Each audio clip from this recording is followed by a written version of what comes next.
Hello అండి, ఈరోజు మనము పాస్తా ప్రిపేర్ చేసుకోబోతున్నాము. ఎలాగో చూసేద్దాం రండి. ముందుగా ఒక స్టవ్ మీద ఒక గిన్నె పెట్టుకొని అందులో 1 లీటర్ వరకు వాటర్ పోసుకొని మరిగించుకోవాలి.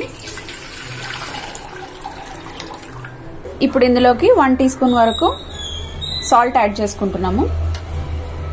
ఇప్పుడు పాస్తాలోకి మనం సాస్ ప్రిపేర్ చేసుకుంటున్నాము.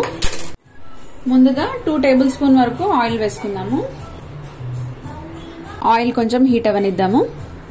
ఆయిల్ కొద్దిగా హీట్ అయ్యాక సన్నగా కట్ చేసుకున్న గార్లిక్ ని యాడ్ చేసుకుంటున్నాము. ఇది కొంచెం ఫ్రై అవ్వాలి. ఇప్పుడు కొన్ని క్యాష్యూ నట్స్ కూడా యాడ్ చేసుకుంటున్నాం. ఒక క్యాప్సికమ్ యాడ్ చేసుకుంటున్నాము. అలాగే సన్నగా చాప్ చేసుకున్న ఒక ఆనియన్ ని కూడా యాడ్ చేసుకుంటున్నాం. అలాగే సన్నగా కట్ చేసుకున్న ఒక టొమాటోని కూడా యాడ్ చేసుకుంటున్నాము. అన్నీ ఒకటేసారి యాడ్ చేసేసుకోవాలి. ఇప్పుడు వీటిని బాగా ఫ్రై అవ్వనిద్దాం. మూత పెట్టి మగ్గిచ్చేసుకుంటాము. ఈ వెజిటబుల్స్ అన్ని కుక్ అయిపోయినాయి. ఇప్పుడు వీటిని చల్లార్చుకొని మెత్తగా మిక్సీ పట్టేసుకుందాము. ఇదే మనకు పాస్తాకి సాస్ అన్నమాట.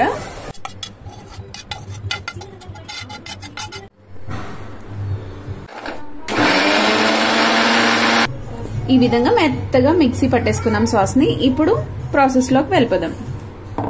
వాటర్ బాయిల్ అయింది కదా, ఇప్పుడు మనము 1 కప్ పాస్తాని యాడ్ చేసుకుందాము. యాడ్ చేసుకొని ఫ్లేమ్ ని హై ఫ్లేమ్ లో పెట్టేసుకోవాలన్నమాట. 9 to 10 మినిట్స్ హై ఫ్లేమ్ లోనే బాగా కుక్ చేసేసుకోవాలి. రెడీ అయిపోయిందండి. ఇప్పుడు దీన్ని డ్రైన్ చేసేసుకుందాము. ఇదంతా హాట్ వాటర్ అంతా డ్రైన్ చేసేసుకొని కోల్డ్ వాటర్ వేసి ఒకసారి క్లీన్ చేసేసుకుందాం పాస్తాని.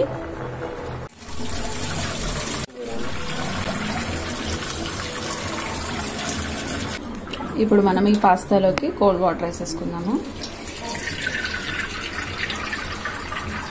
కోల్డ్ వాటర్ వేసేసుకున్న తర్వాత పాస్తా ఈ విధంగా విడివిడిగా అయిపోయింది. దీన్ని మనం పక్కన పెట్టేసుకుందాం. ముందుగా ఫ్రై చేసి పెట్టుకున్న పాన్ లోనే 1 టీ స్పూన్ వరకు ఆయిల్ వేసి ముందుగా మిక్సీ పట్టుకున్న ఈ పేస్ట్ నంతా వేసి వేయించుకోవాలి.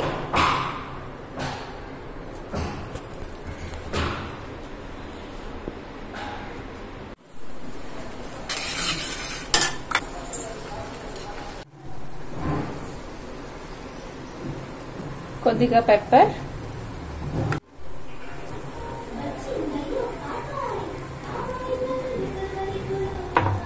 కొద్దిగా ఆరిగానో వేసుకుంటున్నాము.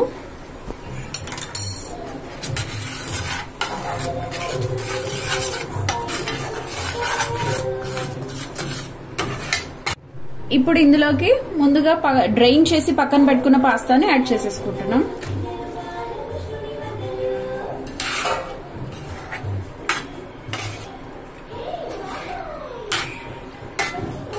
ఫ్లేవర్స్ అంతా బాగా ఈ పాస్తాకి పట్టే వరకు కొంచెం సేపు మగ్గించుకుందాము.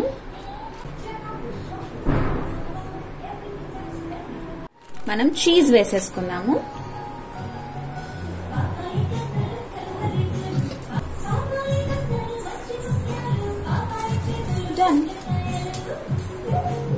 చీజ్ మెల్ట్ అయ్యే వరకు వెయిట్ చేద్దాం. వన్స్ మెల్ట్ అయిపోయిన తర్వాత సూపర్ టేస్టీ యమ్మీ యమ్మీ పాస్తా రెడీ అయిపోతుంది. Cheesy pasta.